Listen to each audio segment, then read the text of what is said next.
Mazera sei ndini ndanga ndichitaura nemi mwana wangu abva kuchikoro, saka achibva kuchikoro pana sekuru vake, aona sekuru vake murengi vakamupa 10 rand vakatenga zvaunoda. Sekuru vake vamupa 10 rand haminoti atenga mazepe, imwe danga achindozotenga kana ndasvika kumba here kana kuti hameni. Saka iye mataridzikiro azvanoita sekuti pane munhu atomuteverera, anga achimuteverera kubva kurengi kwese uko, achitoziva kuti mwana uyu ane mari kana kuti. Paasvika muchigiraundi umo munhu uya akati mufana ndiri kutengesa zai.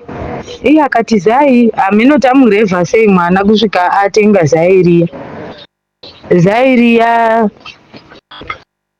izvo zai riya ranga riri mbishi. Mwana ungatoda rakabikwa here kana kuti. Bhozi ati ndazotarisa zai ndikaona kuti imbishi, ndikati regai nditecheuke nditarise munhu uya. Munhu uya kana kumuona hanzi amanya spidi achitotiza. Mwana anongoti munhu uya anga ari murefu. Paasvika kumba ndikati regai ndikubikirei, muri kudei? Itu vanobva kuchikoro, umwe anobva kuchikato, umwe kuDon Bosco. Iyeyo apo zai anobva kuDon Bosco.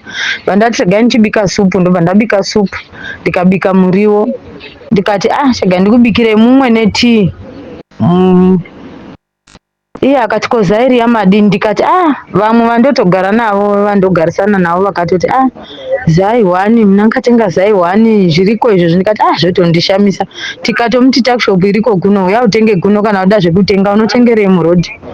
Saka mweya wangu anoti regai ndiriputse zai racho ndione ndiise mumuriwo wacho. Pandanoriputsa mupoto muya zai riya, wanike mune tsono, mune tsono 2. Saka tsono 2 dziya dzitorimo mupoto muya, ndangovhunduka hana yangu ikarova. Ndikati